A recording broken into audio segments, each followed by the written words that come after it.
Friends எல்லாருக்கும் மாலை வணக்கம். இன்றைக்கி வந்து ஈவினிங் சில் கூல், அதாவது யூஏயில் வந்து ரொம்ப கூலிங்காக இருக்குது. அந்த கோல்டு வெதரை வந்து என்ஜாய் பண்ணுறதுக்காண்டி நான் வந்து உருளைக்கிழங்கு கட்லெட் செய்ய போகிறேன். அதுக்கான தேவையான என்னென்ன இன்க்ரீடியன்ஸ் அப்படின்னு பார்த்தோம்னா, உருளைக்கிழங்கு 2 சில்லி, அப்புறம் பொடி பொடியாக வந்து கட் பண்ணி வச்சுருந்த கொத்தமல்லி, இனிமேல் தான் கட் பண்ண ரெடி பண்ணிகிட்ருக்கேன். அப்புறம் 2 மீடியம் சைஸில் ஒரு ஆனியனு, அப்புறம் வந்து கார்ன்ஃப்ளவர் ரெடியாக இருக்குது, மைதா மாவு ரெடியாக இருக்குது, அப்புறம் மஞ்சத்தூள் 1 டீஸ்பூனு, மிளகாய்த்தூள் 1 டீஸ்பூனு, கரம் மசாலா 1 டீஸ்பூனு, தேவையான அளவு உப்பு. இதெல்லாம் வந்து நம்ம எல்லாத்தையும் ரெடி பண்ணி வச்சுக்கணும். அடுத்தது வந்து ப்ரெட்டு கிரிம்ஸ் வேறு ரெடி பண்ணணும். அதை நம்ம அழகாக ப்ரெட்டை வந்து நம்ம எண்ணெயில் வறுத்து எடுத்து அழகாக அப்படியே பொடி பொடியாக அப்படியே உதிரி உதிரியாக கிறிஸ்பியாக இருக்கிற அளவுக்கு கிரிம்ஸ் ரெடி பண்ணி வச்சுருக்கணும். ஏன்னா அதான் ஃபைனல் டச்சு. ஸோ நம்ம இதை ஒன்று ஒன்றா எப்படி பண்ணுறங்கிறத நான் காட்டுறேன் ஃப்ரெண்ட்ஸ். தேங்க்யூ.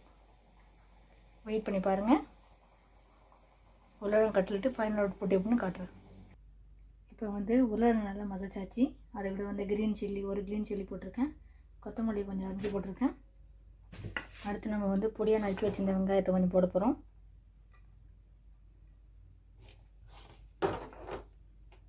சூப்பராக இருக்கும், கிறிஸ்பியாக. அதுவும் மழை பெய்யும்போது அழகாக அப்படியே முறுன்னு அவ்வளோ ஒரு சுவையாக இருக்கும் அப்படியே இந்த உருளைக்கிழங்கு கட்லெட்டு.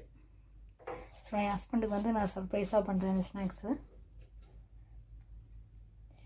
நீங்களும் இதுமாரி உங்களுக்கு பிடிச்சவங்களுக்கு பிள்ளைங்களுக்கு சர்ப்ரைஸாக செஞ்சு கொடுங்க. கண்டிப்பாக குழந்தைங்களுக்கு ரொம்ப பிடிக்கும் கட்லெட்டு.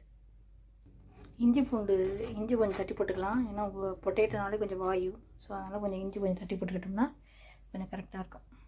மசாலாலாம் எப்படி கலப்புன்னு பார்க்கணும். அடுத்து 1 டீஸ்பூன் மஞ்சள் தூள், கரம் மசாலா 1 டீஸ்பூன், மிளகாய்த்தூள் 1 டீஸ்பூன், 2 ஸ்பூன் போடலாம். இப்போ இது எல்லாத்தையும் போட்டாச்சு, கலவை எல்லாத்தையும். இதை இப்போ எல்லாத்தையும் நம்ம மிக்ஸ் பண்ணி விடணும்.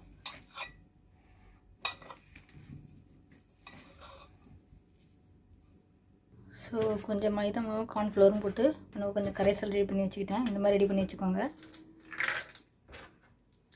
ஏன்னா அந்த கட்லெட்டு இது கொஞ்சம் ரவுண்டாக தட்டின பிறகு இதில் முக்கிய எடுக்கணும், அதுக்காக தான் இந்த இது. அடுத்து ப்ரெட்டு க்ரன்ச் ரெடி பண்ணலாம். அடுத்து கிறிஸ்பி. ஸோ ப்ரெட்டு கிறிஸ்பி வந்து ரெடி. நல்லா சூப்பராக நல்லா பொல பொலான்னு இருக்குது கிறிஸ்பியாக. ஸோ இப்போ வந்து நெக்ஸ்ட்டு ஸ்டவ்வை பற்ற வைக்கலாம்.